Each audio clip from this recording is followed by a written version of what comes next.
kita buat kesepakatan Pak, kesepakatan dulu perjanjian di awal pembelajaran selama belajar matematika sama Bu Asfi 1 tahun ke depan sampai 1 tahun ini Bu Asfi 1, 2, 3 setuju, apalagi kalau nggak setuju yang mana Bu Asfi bilang, pokoknya buat kelas nyaman mungkin sama anak-anak Merdeka Belajar. Halo sahabat Rumba, kembali lagi dengan kita di acara podcast salah satu semifinalis sayembara guru SD favorit sekota Palembang 2023-2024. Kita di sini bersama dengan salah satu semifinalisnya yaitu Ibu Asfi Raihannu. Asfi, agak susah membacanya. Tadi aku ngobrol-ngobrol di sana tadi. Nemuin Ibu siapa?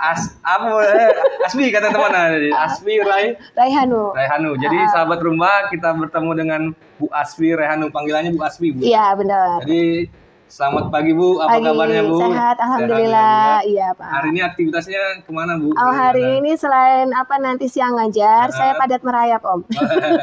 Nanti saya akan jadi pengajar praktek ke calon guru penggerak angkatan 9 di SD Negeri 109 di Sako. Sako Bu ya. Oke. Sahabat Rumba, jadi Ibu ini pada merayap juga Bu ya. Jadi di situ mendampingi Bu ya? Iya, mendampingi calon guru penggerak. Bukan mendampingin anak CGP saya di sekolah-sekolah. Ini udah hari kedua, seminggu sampai hari Sabtu. Nanti besok saya ke perairan ke 152. 152. Gandus ujung Pulau Kapal. Naik kapal ya. Iya, betul. Kita sudah semua Bu. Sudah di sana Om, saya nanti besok. Jadi kami ngantar sudah kemarin naik Jadi sahabat Rumba, Ibu ini salah satu tutor ya. Tutor guru pamong juga. Unsri. Jadi ini Bu kalau aktivitas guru ini itu Bu ya, aktivitas sehari-hari lah Bu. Iya, betul. Kalau ngajar sehari-hari. Kalau boleh tahu ngajar kelas berapa Bu? Saya di sini udah jalan 2 tahun. Kemarin awal diterima di sini ngajar kelas 5, kemudian tahun yang kedua saya ngajar kelas 4. Saya masuk siang yang kelas 4. Iya. Kelas 5 dan kelas 4. Iya, kelas tinggi. Karena kan di SD kan ada 2 level ya, level kelas rendah sama kelas tinggi. Saya kelas tingginya. Kelas 5 dan kelas 4. Benar. Jadi kalau kelas tinggi itu sahabat Rumba, kelas tadi berapa Bu? Kelas 4 sampai kelas 6 Bu ya? Ya, kelas tingginya kelas 4 6. Kelas 1 sampai kelas 3 kelas rendah. Jadi ini Bu kan ini kan menjadi guru ini kan punya Bu latar belakangnya Bu. Iya. Latar belakang, terus kenapa sih Ibu menjadi guru. Itu jadi guru Bu, kira-kira Bu. Kalau supaya sahabat Rumba tahu Bu. Latar belakangnya saya menjadi guru itu terinspirasi dari guru SD saya Pak. Jadi saya tuh awal waktu saya SD, saya kan dari kecil tuh berada di lingkungan yang nyaman lah di komplek Pertamina. Jadi saya melihat di ujung dari lahir sampai nikah. Saya melihat guru saya terinspirasi, dia ngajar SD itu kan sangat sulit. Anak-anaknya kan super aktif kemana-mana.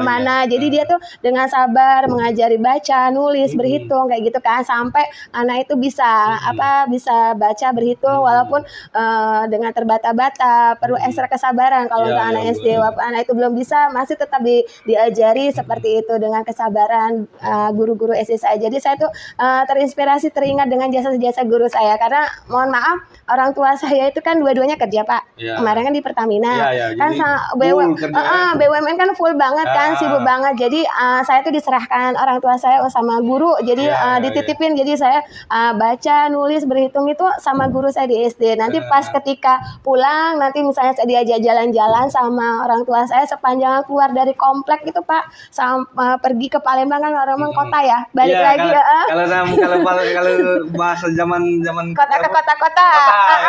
Saya tuh disuruh sama orang tua saya karena saya sudah dititipin sama guru, saya sudah harus ada hasilnya. Jadi sepanjang jalan tuh saya disuruh baca nama toko-toko tuh, jadi saya lancar baca juga di situ. Selain sama guru saya yang terinspirasi itu, jadi dipraktekkan sama orang tua saya suruh baca. Jadi saya nggak boleh diem sepanjangan.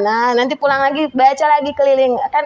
Kalau pergi di sebelah sini baca nama-nama toko sepanjangan. Nanti pas pulangnya gitu juga seperti itu sama orang tua saya. Jadi itulah saya terinspirasi dari guru SD saya. Dia dengan sabar, kemudian nggak pernah ada rasa lelah, letih. Mungkin ada lah ya, dia mungkin ngobrol sesama temennya gitu, Iya, rekan Mbak. sejawatnya, anak ini gitu, seperti itu lumrah lah ya. Tapi kalau di depan kami yang anak yang namanya anak komplek ya Pak Iya, ya, Bu, ya, Bu. nggak bisa dimarahin, Iya, itu kan iya. anak emas lah. Nggak bisa. Iya, Kalau agak punya keunikan khusus juga kalau gurunya benar, kalau ngajarin. dimarahin kan pasti dia kena berhenti kan. Iya. Jadi akhirnya dengan sabar, dengan ya pokoknya dia sampai anak itu bisa benar-benar belajar. Kami baru terbuat grup Pak. Iya. Grup SD, padahal sudah lama nih. Saya kan lulus tahun berapa ya, udah kan kelahiran 81, udah Iya, lama iya. Pak. Jadi ketika Tahun 80-an lah Bu ya. dulu ya. benar, baru terbuat grup SD itu baru tahun ini. Jadi kami mengingat-ingat kembali jasa-jasa guru-guru Iya. seperti ini. Buat grup ini baru sebelum saya sudah ikut yang program Iya, ini iya, kan. iya, Nah, ini iya. baru Di bulan terbaru. Oktober kemarin. Ya, ini baru tahun ini buat grup itu. Jadi mengenang masa-masa SD. Alhamdulillah ada guru SD saya masih hidup Pak.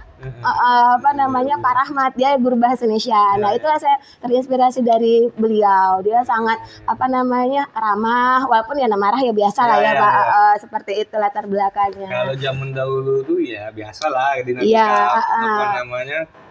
marah itu Bu ya. Kalau zaman dulu, kalau saya dimarahin guru, saya ngelapor orang tua, saya yang kena marah. Sama Bu. Sejaman berarti ya. Iya. Benar. Jadi zamannya itu kan sampai 2000 lah ya. Iya, benar Kalau ya. sudah 2010 ke atas ini agak Iya, karena ini, merdeka. ya. Merdeka belajar. Jadi ini Bu tadi kan bercerita pengalaman gitu. Benar. Itu memang Ibu rasakan lah ya. Benar. Jadi sahabat rumah bahwa Ibu ini merasakan betul peran guru tuh Bu ya zaman Benar, dahulu Bu ya. benar. Jadi memang kalau bertekad jadi gurunya itu memang dari keinginan pribadi Bu ya, atau ada Saya itu opsi-opsi gitu. awalnya kan kayak terinspirasi sama guru SD saya, Ya. terus tiba-tiba ya namanya anak-anak ya Pak ya, kadang cita-citanya suka berubah-berubah gitu kan. Nah, terus saya lulus SMA, saya ambil di Unsri Indralaya, saya MIPA biologi, sains kan Pak, sarjana sains itu pas lulus. Oh, jadi sahabat rumba jadi habis SMA ke MIPA biologi Bu, Iya, ya. MIPA biologi Unsri Indralaya. Nah, sudah lulus. Hampir linear lah juga Bu ya. Iya, Terus terus saya mikir saya mau jadi guru aja lah. Jadi banting setir awalnya tuh kan inget lagi masa lalu latar belakang guru saya. Jadi terekam di dalam ini saya ya, memori saya. Akhirnya saya bilang sama orang tua, Pak, aku mau ngambil ini aja akta 4. Dulu akta 4. Akta 4 ya, saya tuh udah banyak kuliah. Ngambil akta 4, terus kata orang tua saya, "Yaudah kalau kamu mau ngambil akta 4." Sudah selesai ngambil akta 4, saya ngajar, Pak. Nyobalah ngelamar. Itu sahabat rumba, akta 4 itu kalau boleh tahu apa tuh? Biar tahu. Kalau saya kan tahu. Akta 4 itu untuk ngambil SIM mengajar. SIM karena mengajar, Bu, ya. basic saya kan bukan sarjana pendidikan. Ya. Karena saya basicnya sarjana sains. Kemudian saya ngambil Jadi akta 4. kalau sarjana lain bisa Bu ya? Misalnya Bisa, zaman dulu. Iya, boleh.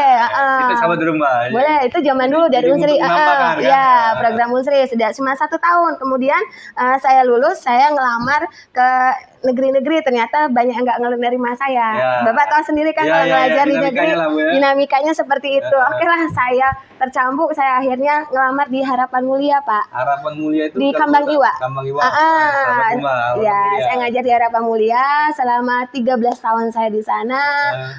Nggak lama, kurang lebih 8 tahun, 7 tahun saya sudah terpanggil sertifikasi. Terpanggil ikut PLPG yang terakhir, 10 harian gratis. Nah, setelah saya baru namanya PPG. Tapi kami itu sudah diberlakukan sama Unsri untuk UTN itu lulus harus 80 nilainya, 80. KKM-nya. Kalau nggak 80 nggak lulus. Jadi alhamdulillah lulus 7 tahun Bu ya. Apanya? Iya, baru 7 prosesnya, tahun. Bu, ya? Sedangkan ketika teman-teman saya ikut sertifikasi bareng saya, dia udah 12 tahun, 15 tahun baru terpanggil saya. Zaman begitu dulu lama. begitu itu Bu ya, begitu Ketat, benar. Bu ya, Iya, dinamikanya, Bu, ya, benar. untuk jadi Setelah saya sertifikasi tadi, Bu, ya? benar Pak, setelah saya ngambil sertifikasi, saya kuliah lagi, ngambil UT. supaya linear, supaya sertifikasi saya kan saya PGSD, apa namanya SD kan, ya, supaya SD lah, ya. supaya ijazah saya linear dengan sertifikasi saya. Akhirnya saya ngambil UT 1,5 tahun, saya kuliah 3 semester, lulus lagi, luring setiap hari Sabtu Minggu saya pengorbanan sambil ketika saya sudah mau detik-detik mau selesai UT, saya terpanggil sertifikasi dan nggak sengaja ketika sertifikasi dosen UT itu dosen sertifikasi saya. Jadi kebetulan atau memang diarahkan Bu? Kebetulan Pak, saya itulah ya kata orang kalau omongan itu doa. Saya tuh nyeplos aja sama dosen saya, Pak, nanti kalau saya terpanggil sertifikasi bentar lagi lah Pak, saya bilang gitu, Bapak jadi dosen saya ya gituin. Ya katanya, nggak taunya setelah nggak lama saya ngomong seperti itu, mungkin ya dikabulkan sama Allah, saya terpanggil sertifikasi dan saya lihat mentor tutornya itu dosen saya Unsri. Jadi ketika tuh udah nyantai aja, udah kenal juga sama UT kan. Jadi itulah sahabat Mbak perjalanan. Iya benar. Tadi di apa namanya Bu? Harapan Mulia itu SD Bu ya? SD IT saya ngambilnya. SD, iya. Terus di situ ada berapa tingkatan ya tuh Bu? Level. Iya. Dia kan ada kalau yayasan kan TK, SD, SMP, SMA. Oh, ada SMA juga. Iya, yang di Kambang Iwa dekat dinas olahraga ya? Ya itu ya sebelah dinas utama. Kalau itu dulu kalau saya bilang itu tempat lintas agama, beberapa agama kan di situ ada gereja, ada masjid, ada kelenteng, ya kan di situ. Nah, jadi di daerah yang suka macet di Kambang. Di seberang masjidnya. Ya benar. Berarti sampai sekarang masih eksis itu sama rumah berarti. Iya. Karena sering lewat kita di situ. Itu biang kemacetan di. Iya benar.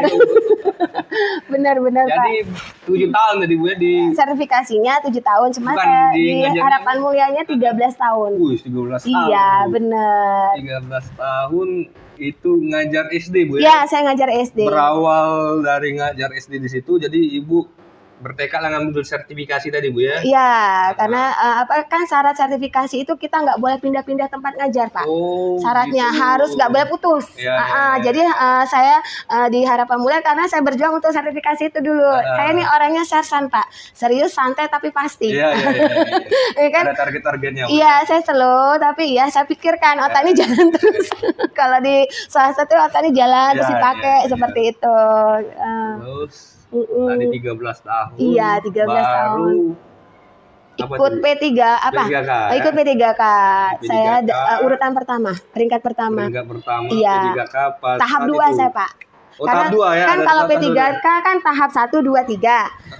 Tahap apa bedanya tuh? 1 2 3 itu supaya kalau tahu kan? Siap. Kalau tahap 1 itu guru-guru tes saingannya sesama guru honorer aja di dalam sekolah ini, Pak. Oh, sesekolah. Seinduk, itu kalau tahap 2 itu saingannya guru swasta sama guru honor-honor juga di dalam negeri, di dalam sekolah induknya kayak gitu, memperebutkan 2 formasi, tapi pesertanya dari luar. Orang melamar nih dari berbagai sekolah, jadi formasi sama itu lanjut saingannya lebih banyak lagi seperti itu. Ada yang sudah sertifikasi, ada yang belum seperti itu. Alhamdulillah saya kemarin urutan pertama. Awal saya karena Bapak tahu sendiri kan kalau ngajar di swasta itu full day. Dari pagi ayam berkokok sampai pulang ayam berkokok, nggak lihat lagi matahari. Ya kan? Nah, jadi saya tuh nggak tahu sekolah di mana gitu. Jadi pas ketika saya mau ngelamar di sini, saya tuh iseng-iseng aja mana lah sekolah yang dekat, terus kolaborasi sama teman. Kebetulan Ibu tinggal di sini, Bu? Saya di Gria Senang Hati, Pak. Saya tuh tipe orang yang nggak suka ngajar deket rumah. Saya tuh suka ngajarnya tuh yang jauh-jauh dari rumah. Kenapa? Satu, saya biar banyak pengalaman. Terus Senang Hati ini di Kambang Iwa ini Mas Krebet. Iya benar. Kan padahal di Mas Krebet tuh ada sekolah Pak. Iya. SD 24 berapa. Saya nggak mau. Saya sukanya ngajar. Karena kebiasaan saya dari rumah ke Harapan Mulia itu kan 11 kilo Pak. Pulang pergi 22 kilo. Itu sehari. Full day Senin sampai Jumat selama 13 tahun. Lumayan kan? Saya lewat Soekarno-Hatta. Kalau pulangnya saya nggak berani lewat Soekarno-Hatta karena mobil-mobil besar truk kan. Jadi saya lewat kota kalau pulangnya. Itu yang tahap 2. Ya, alhamdulillah saya lulus, diambil formasinya 2. Ya, saya urutan pertama, urutan kedua ini teman saya Mbak Nur dari SD mana ya kemarin, Muhammadiyah dia kemarin. Muhammadiyah ke sini juga Bu ya? Iya, dia ngelamar ke sini. Dia sudah sertifikasi, sama saya juga sertifikasi sudah. Oh, jadi itu sahabat Rumba. Jadi dia persaingannya berarti Bu tujuan sekolahnya Bu ya? Iya, kalau kami yang tahap 2 itu Pak, kemarin itu Berapa peserta kalau kan awalnya belum tahu nih. Iya, Setelah pengumuman baru tahu ternyata ada 22 orang yang mengincar masuk melamar sekolah. kan Iya. Banyak juga sama. Iya. Yang lulus cuma 2. Iya, yang lulus cuma 2. Dua orang deh? 22 orang. 22 orang. Berarti 11% ya? Iya. saya alhamdulillah urutan yang pertama, yang urutan kedua Mbak Nur namanya. Iya, alhamdulillah Pak. Terus kalau kami yang tahap 2 itu Pak, tes kemarin boleh milih tempat sekolah ya yang dekat dengan rumah. Oh, tahap 1? Tahap 1 ya nggak bisa dia milih, harus di sekolah yang dia ngajar di sini honor. Oh, berarti harus negeri ya? Iya, iya emang negeri. Nggak bisa orang-orang swasta nggak bisa. Nggak bisa. Orang negeri itu enak Pak. Kalau swasta kan harus terseok-seok dulu kamu, harus bersaing dulu sama orang gitu kan. Kalau negeri. Oh, berarti nggak bisa berarti ikut. Walaupun gimana pun tahap 1 tuh nggak bisa. Kami harus bisa di tahap 2 karena kan ada portalnya SIM PKB guru kan. Emang tahu Ibu ya apa tahap 1 dengan tahap 2 itu tahu Bu ya? Tahu, saya kan searching Pak, baca-baca. Ya, maksudnya memang tahu ada 3 tahap gitu. Iya, ada 3 tahap. Nah, dari awal memang sudah iya, kalau tahap 1 nggak bisa milih sekolah. Memang disitulah guru induk yang diangkat kan, program pemerintah. Tahap 2 bisa milih sekolah yang mau diminati, yang dekat rumah. Nah, kalau yang tahap 3 nggak bisa milih sekolah. Jadi ada guru-guru sini yang tadinya dia lulus di tahap 2 tapi nggak ada formasinya, dia ditaruh pemerintah di tahap 3 dan tadinya di tahap 2 dia pingin sudah milih sekolah nih dekat rumahnya. Ternyata sudah ada orang yang dapetinnya kan. Dia nggak keterima kan, terimanya di tahap 3. Di tahap 3 dia nggak bisa milih sekolah. Makanya rumah kawan-kawan di sini. Tahap 3 ini ada di Jakabaring, kemudian ada yang di Kertapati, milih dapat di sini. Sampai ngekos. Dia ke tahap ketiga tuh ranking juga Bu ya? Iya, ada peringkat juga. Yang didulukan yang P1, ada kan P2, P3.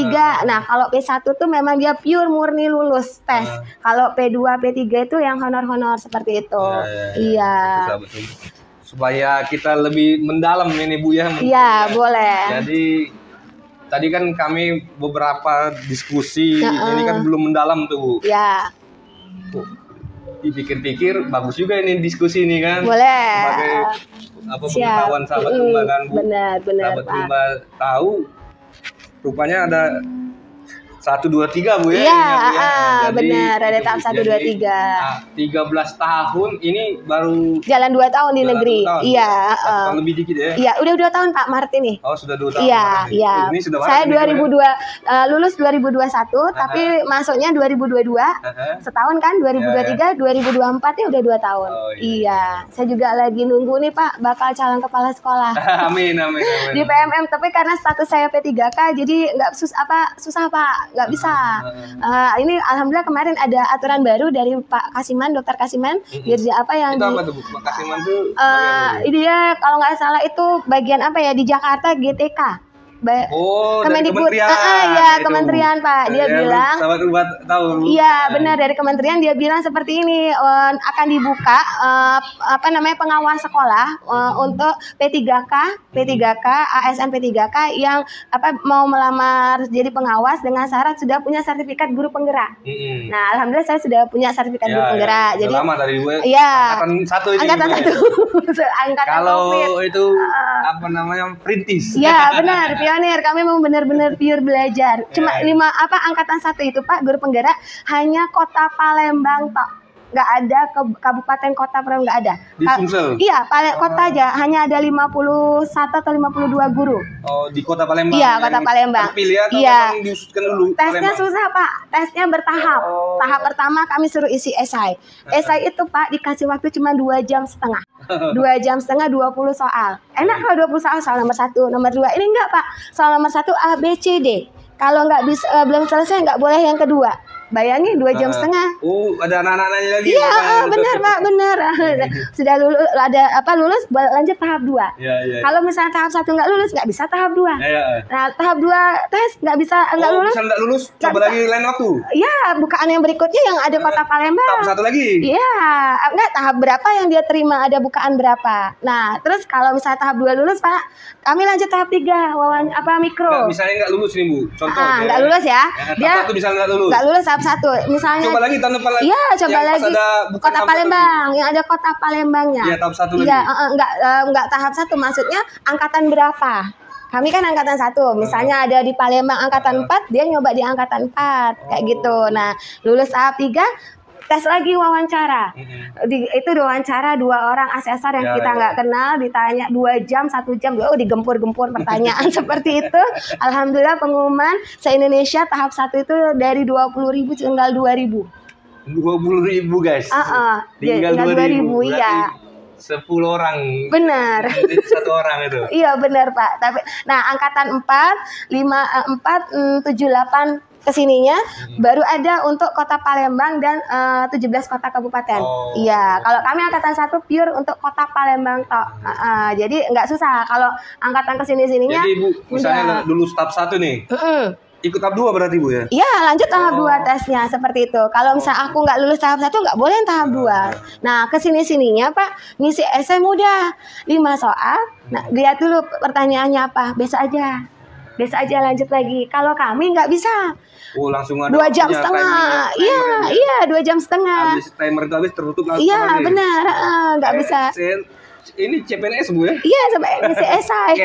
Iya, CAT ngisi esainya itu. Iya, benar. Bapak mau tahu saya ngerjain kapan? Saya itu ngerjainnya jam 9:30 malam dan saya last minute nanti malam 23.59 terakhir ngumpul, itulah saya kumpulkan. Ada batas waktunya Bu ya?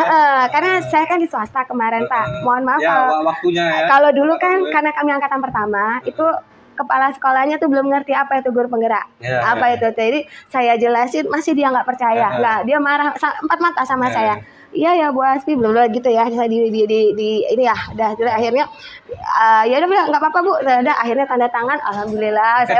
Saya tuh mikirnya saya ikut guru penggerak itu saya nggak pengen berubah, saya ingin berkembang, saya ingin berbagi ilmu seperti itu. Jadi dapat tanda tangan itu last minute. Nanti malam pagi itu saya tanda tangan baru dapat.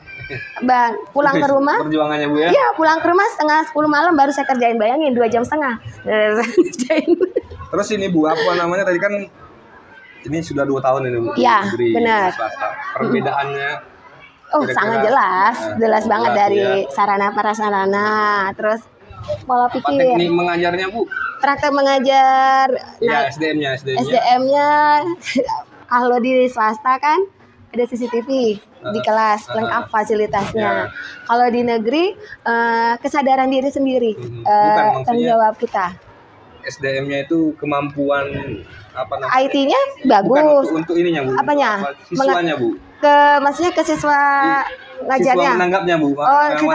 Namanya untuk di negeri sama swasta kan dari latar belakang orang tuanya aja udah beda kan Pak. Jadi kalau yang di negeri itu guru tuh harus perlu benar-benar ekstra sabar. Benar-benar berapa kali harus ngajarinya, ngulanginya. Beda kalau di swasta. Di swasta kalau kita ngajar sekali, 2 kali, 3 kali anak udah ngerti. Paling tinggal beberapa anak aja. Nah, terus kalau di negeri ini kan berapa kali kita harus ngajarin anak itu sampai dia ngerti, sampai dia paham. Terus kalau dari jumlah muridnya, kalau jumlah murid di swasta kan 28 masih bisa. Nah, kalau ini kita harus mengcover overload seperti itu. Sahabat rumah jadi agak perlu tenaga ekstra. Jadi sebenarnya sama. Berarti total mengajarnya berapa tahun Bu dari awal sampai akhir itu? Kalau dari swasta ke sama negeri kurang lebih. Dari honor dulu. Dari pertama kali mengajar Bu? Saya dari 2009. 2009 keluar dari HM 2021. Ya, 15 tahun. Sama rumah 15 tahun ini Bu, ada nggak Bu? Kan ada selintingan pertanyaan dari sahabat-sahabat rumah yang ada di sini kan. Ini kita tanyakan juga ke Ibu. Ada nggak Bu pengalaman tak terlupakan lah Bu? Apa sih yang paling menarik Bu? Pengalaman tak terlupakan. Ketika saya mengajar anak ABK. Karena apa? Anak berkebutuhan khusus. Berkebutuhan khusus itu di mana itu Bu kalau boleh tahu? Saya di swasta. Ada juga. Ada inklusi namanya. Jadi saya menyediakan juga Bu ya yang tadi Bu ya. Iya, dia nerima Pak anak seperti itu. Contohnya ada teman saya itu orang tuanya anaknya tuh dia punya anak ABK. Iya, Bu. Mohon maaf dia kaya, terus dia ngelamar ke IGM, ke sekolah-sekolah favorit itu, nggak diterima anaknya. Jadi diterimanya di mana? Di HM. Nah, kami guru HM itu nggak ada basic untuk pelatihan anak ABK itu nggak ada zaman kami dulu. Jadi kami otodidak Pak, ngajarin otodidak. Sudah biasa kami guru-guru di sana ngajar anak-anak ABK. Jadi dicampur dua kelasnya Bu ya? Iya, jadi kami bagus itu Bu. Bagus iya. Karena ya? bukan Pak, seperti ini orang tuanya itu datang ke sekolah itu dengan latar belakang anak yang ABK itu dia tidak untuk ini aja, dia nggak mau ini untuk sosial anaknya aja. Iya. Kalau ini kan nggak mampu. Iya. Nah tergantung ABK anaknya itu apa kesulitan belajar, apa disleksia atau dia macam-macam juga, macam-macam. Apa dia memang untuk sosialnya aja. Pernah saya nanya sama orang tuanya kan, mah kenapa nggak naruh di sekolah di BAM? Bina Autis Mandiri seperti itu. Bu Asfi, saya udah konsultasi sama dokter. Kata dokter, kalau anak saya dimasukkan di BAM, dia nggak akan berkembang. Dia ngelihat temennya hihihi, dia hihihi juga. Kalau dia ngelihat temennya yang di normal, dia akan berusaha ke normal. Iya, jadi ketika saya ngajar di kelas ada anak ABK sama anak normal, saya kasih tahu pengetahuan ke anak yang normal. Saya bilang anak-anak di kelas kita ada anak yang berkebutuhan khusus, jadi kita harus saling menghormati. Saya kasih pengertian ke anak-anak. Nah, kadang kan suka bocor Pak, suka bocor istilahnya kalau dia kan nggak boleh makan makanan yang lebih ya. Kalau dia yang kelebihan nanti dia ngamuk Pak, nemukulin teman-temannya seperti itu. Jadi kalau dia kumat jerit-jerit. Jadi anak-anak di kelas itu udah biasa kalau ketemu anak itu, karena sudah saya kasih tahu pendidikan ke anak-anak yang normal itu. Jadi mereka ngerti, udah biasa. Kata, diam seperti itu. Jadi Bu, teknik mengajarnya itu khusus Bu ya? Sebenarnya khusus Pak. Perhatiannya lebih khusus. Iya, teman kami otodidak ngajarnya. Jadi kami ke anak normal dulu, sudah itu anak yang berkebutuhan khusus. Tapi kalau misalnya dia orang tuanya sanggup mendatangkan guru, jadi anak dia bermasalah tadi, dia ada guru di belakang. Oh gitu juga. Jadi dia belajar pelajaran TK. Kalau yang normal belajar pelajaran normal, pelajaran kami di guru kelas seperti Cuman itu. Dia butuh sosialnya doang. Nanti mereka itu nggak lama-lama di sekolah Pak. Jam 12 sudah pulang. Dia udah rapi, harum, mau pulang ya. Tapi dia pulangnya nggak ke rumah, tapi terapi. Dia terapi, mau kemana? Terapi dia. Nah anak seperti itu bisanya bahasa Inggris, kemudian melukis sama berhitung. Pintar dia. Pintar anak-anak seperti itu. Tapi kalau untuk dia nalar, ada soal nih, suruh analisis ya, nangis dia, seseguk-seguk. Kenapa kamu nangis? Saya nggak bisa jawab. Seperti itu. Bisa speak juga. Iya, bisa, benar. Ada ini ya, kelas-kelasnya juga. Iya, benar. Jadi di dalam kelas itu anak yang ABK tuh nggak banyak, paling 2-3. Bukan Bu, maksudnya tingkatan ABK itu macam-macam. Ya, macam-macam, benar. Ada yang tingkat yang sudah parah. Mereka itu orang tuanya itu akan kerjasama dengan kepala sekolah, hitam di atas putih lah, bahwa dia tidak menuntut nilai. Dia hanya untuk sosialnya aja, seperti itu. Itu karena rekomendasi dokternya. Sudah diskusi lah sahabat rumah, jadi seperti itu. Jadi nggak sembarangan juga Iya, makanya yang paling berkesan saya itu karena anak seperti itu dia akan ingat sama gurunya dan kita harus tegas, kita pegang anak itu. Siapa ini? Ibu Asfi. Oke, good. Gitu. Nah, kalau misalnya nggak kita pegang dia kemana-mana, lari-lari. Seperti itu. Kalau lagi kambuhnya Bu ya? Kalau lagi normal biasa aja. Ya, enggak, kalau dia tuh kambuh tuh karena faktor makanan. Dia bocor. Dia misalnya dibawain ibunya tepung roti-rotian, itu kan nggak boleh, panas di dalam tubuh dia. Ada zat yang merangsang dia kan Pak. Nah, jadi pas saya lihat, bawa roti, saya telepon orang tuanya, tolong dijemput Mak. Gitu. Ini anaknya bocor, saya bilang kan. Lagi ngamuk, ya Bu Asfi, ya udah langsung dia ini jemput. Nanti dia kontrol makanannya sahabat. Iya benar, yang organik Pak. Lele itu lele organik yang liar, nggak boleh yang tangkep peliharaan, nggak boleh. Nggak boleh, harus yang liar, yang organik seperti itu. Karena kan kalau dia ada pengawet, lele sawah ya. Iya benar, kangkung sawah kayak gitu yang direbus-rebus. Terus ada juga anak yang sakit Pak, dia walaupun sakit tetap berusaha. Begini di kelas kalau kita ninggalin dia marah. Tapi kalau dia ninggalin kita, dia senang ketawa, hehehe, seperti itu. Jadi udah sudah biasa kami menghadapi seperti itu. Anak-anak juga udah saya kasih pengertian ke mereka. Berapa lama Bu bertahan biasanya begitu-gitu ya? Yang mana? Di kelasnya Bu? 1 tahun Pak, kan 2 semester.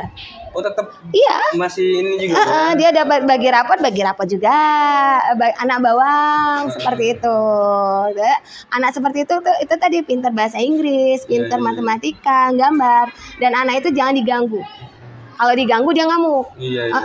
Biarin aja dia kemana-mana selagi masih Terus, aman. Bu, tanggapan ini kan Bu, masyarakat umum kan berbeda Bu tentang itu Bu. Bagaimana Bu menurut Ibu itu? Tanggapan tentang anak ABK? Ya dikasih ini Pak, sosialisasi ke pendidikan, dikasih tahu ke wali murid di kelas bahwa di kelas itu ada anak seperti ini dan mohon pengertiannya, dan di kelas ini nggak Bu Asi sendiri, ada guru juga yang mendampingi anak tersebut dan tidak akan mengganggu proses pembelajaran karena anak yang bermasalah tadi akan duduk di belakang sama guru yang dari rumah dia bawa. Dia akan belajar TK, ngaji, ikro, berhitung. Nah, kalau anak yang normal belajar ke depan, ngadep ke depan. Dia perlu sosialnya aja. Nggak jangan diganggu kayak gitu. Kalau diganggu dia ngamuk. Bener. Itu sahabat rumah khusus lah Bu ya. Bener. Tapi itu makanya kami nggak ada pengetahuannya kan, jadi kami otodidak. Belajar dari teman-teman yang sudah ada gimana anak ini, gimana cari informasi seperti itu. Terus komunikasi juga sama orang tuanya yang jelas, itu yang penting. Terus Bu, ini kan tadi kan anak berkebutuhan khusus.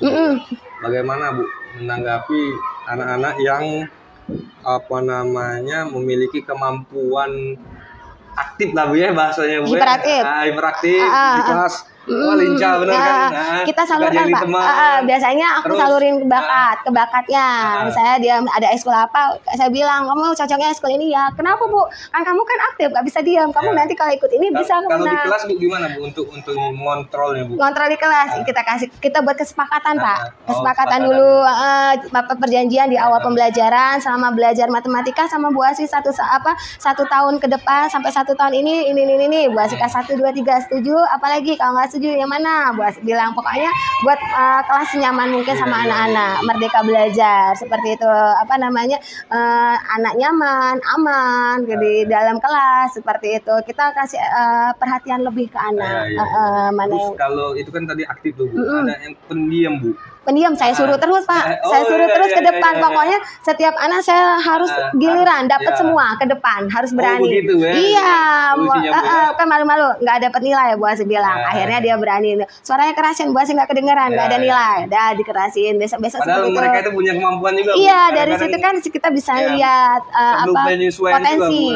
Benar, potensi anak itu apa yang tersembunyi perlu kita gali kayak gitu. Jadi kita udah cari bibit-bibit seperti itu untuk untuk karena lomba. Kan Bu 6 tahun ini kan sangat berarti Bu. Benar. Untuk melihat kemampuan yang selanjutnya. Benar. SMP-nya mau di mana. Benar. Terus kalau kan bisa sudah dipikirkan orang rapotnya seperti ini. Iya, SMA-nya mau ke jurusan apa kan sudah mulai dilihat. Ini Bu. Dilihat dari kemampuan anak dari SD seperti itu. Benar Pak. Benar Bu ya. Benar, peningkatan dari nilai rapotnya seperti itu kan harus signifikan. Gak bisa. Tapi namanya anak-anak ya kadang mut-mutan seperti itu kan Pak. Kadang lagi bagus gitu kan siklus grafiknya. Kalau lagi jelek ya udah kita pendekatan. Kenapa kamu lagi lagi ada masalah apa? Kok bisa nggak belajar ya? Nah, ya kasih perhatian sama anak itu seperti itu. Terus kalau ini Bu kan ini kan pengalaman Ibu sudah banyak nih Bu. Iya, alhamdulillah. Alhamdulillah Bu ya. Ada nggak Bu momen yang paling membuat kita sedih Bu sedih perjuangannya Bu? Apa sih perjuangan yang paling hebat Bu yang pernah Ibu rasakan?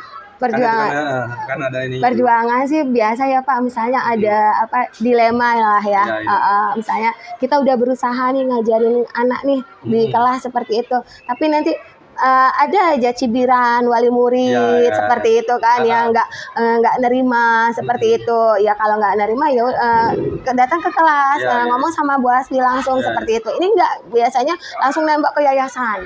Biasanya langsung nembak. Iya seperti itu Pak. Udah padahal kita nggak, makanya Bu Asi kalau ngomong ke kalau saya ngomong sama anak-anak, saya bilang sama anak-anak, kalau Ibu Asi ngomong A, Bu Asi ngomong B, C. Kalau mau nyampein ke orang tua silahkan boleh, tapi jangan ditambah-tambahi, jangan dikurang-kurangi. Bu Asi bilang, kalau enggak nanti salah persepsi. Bu Asi bilang, iya Bu, seperti itu. Berarti harus komunikasi yang benar. Kan ada grup kelas, japri seperti itu. Awal kalau dulu sih saya suka grup kelas itu saya nggak kunci Pak. Ini karena ngelihat keriuhan, dah saya kunci, japri aja. Seperti itu. Jadi itulah sahabat rumah pengalaman Bu ya. Benar Jadi Pak. ini Bu di pengunjung acara ini ada nih Bu teman-teman kita yang sahabat-sahabat rumah ini yang masih berjuang Bu. Benar. Berjuang kuliah di perguruan Bu. Ya benar. Terus ada juga yang berjuang sedang honor, benar. berjuang untuk itu saya sudah merasakan semua ya. Terus yang terakhir sertifikasi ya, juga, betul. Kira-kira apa sih Bu? Kesan-kesan Bu. Motivasi lah Bu. Motivasi untuk kawan-kawan supaya kawan-kawan tahu Bu. Siap. Untuk menyemangat dirinya juga Bu sebagai guru yang berpengalaman dan menularkan ilmunya Bu. Oke, sahabat Rimba, pesan dan kesan buat saya yaitu kita tetap positif, tetap semangat, maju terus ke depan. Biarkan orang ngomong apa kiri kanan, kita tetap terus maju, nggak usah pikirkan orang, toh orang juga nggak pernah nggak tahu gimana kita rasanya susah seperti itu. Jalani aja seperti air mengalir seperti itu ya sahabat Rimba. Jangan putus asa. Insya Allah apapun yang kita perjuangkan hasilnya akan positif dan hasilnya akan membuahkan hasil yang terbaik buat kita seperti itu. Itulah sahabat rumah akhir dari ini podcast ini. Terima kasih Bu sama-sama sudah meluangkan waktunya Bu Pak. sharing pengalaman yang sangat berarti untuk ruang gagasan bersama juga dan juga sahabat-sahabat rumah yang menonton pada kesempatan ini Bu. Jadi sampai jumpa di lain kesempatan.